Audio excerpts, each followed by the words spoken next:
And it is this very love that will be your strength to keep going. To face the future not with anxiety, but with gratitude and hopeful expectation. My child, if your heart is still aching, if the tears have not yet ceased to fall, let them flow freely. I am holding your soul in my most tender embrace. I am wiping away your tears, not with a cloth, but with my very mercy. Every tear you shed, I treasure as a precious gem. I do not take lightly the pain you have endured. I cherish it as a sacred part of the journey you are walking toward complete healing. My heart overflows with unspeakable joy as I see you open yourself to receive the forgiveness I have longed to bestow. I see your soul being cleansed, little by little, like an old cloth washed in the spring of grace. You cannot begin to imagine the joy surging within me in this moment. Like a father who has found his lost child. Like a heart rediscovering the rhythm of love once thought lost forever. I do not take this moment lightly. For each time a soul returns, all of heaven erupts in celebration. And today, my beloved, you are the reason for that song. I treasure every second by your side, every breath you take as you allow my love to uphold you. I know you are beginning to feel a gentle, yet profound strength stirring within your soul.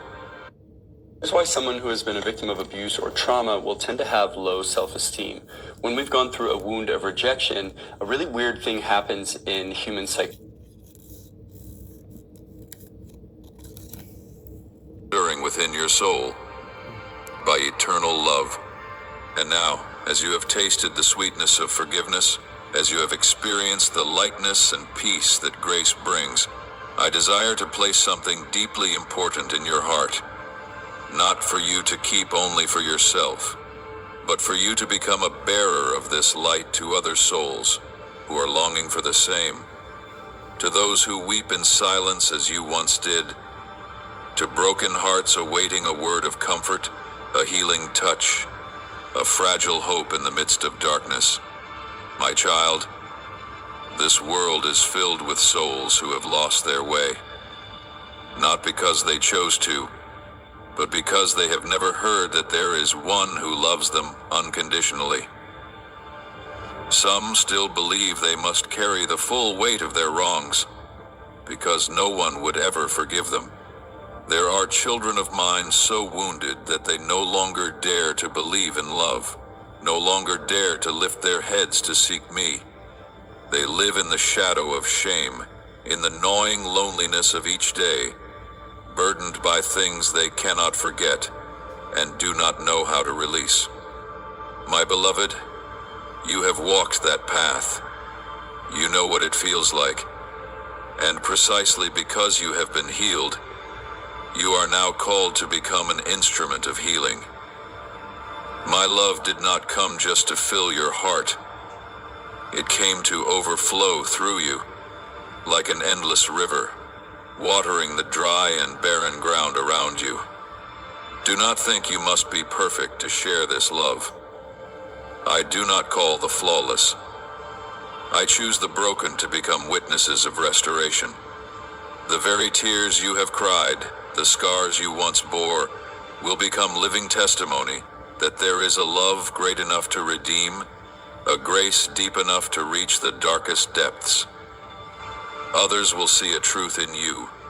If you could be forgiven and healed, then they too can have hope. I want you to become my extended hand on this earth, not through eloquent sermons, but through a gentle gaze, an honest word, a small act born of a heart full of compassion. You may not realize it, but sometimes just a simple, heartfelt sentence, "I've been where you are," is enough to open a door for a soul on the edge of collapse. Do not worry that you are not enough. I will give you every word you need to speak, every action you need to take. When you walk in my will, you do not walk in your own strength, but in the power of the Holy Spirit. You will see, though the results are not always immediate, every time you sow a seed of love, I am taking note. And I never let any act of obedience go to waste. My beloved, the world needs people like you, those who have known what darkness is, yet have stepped into the light. Those who have fallen, but now rise again in humility. Those who do not hide their wounds, but allow them to become signs of miracles. I have not called you to remain silent, but to speak of the wonders I have worked within you. I did not save you merely so you could live in peace. I saved you so you could become part of a greater mission, to bring my love to the souls who are longing for even the smallest flicker of light. And you never have to do this alone. Every time you speak words of love, I am speaking with you. Every time you embrace someone in pain, I am embracing them through your arms. Every time you pray for someone who is lost, I am moving through that prayer. I walk with you not only on your path back to me, but in every new step you are about to take.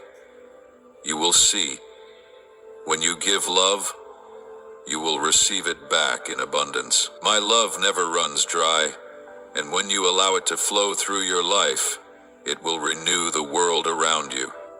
Begin in the smallest places: a friend, a family member, a stranger sitting quietly in sorrow that no one notices. Speak up, reach out your hand. Let the mercy you have received become the bridge for them to reach the truth. I'm blown away. And every time you share, I will add to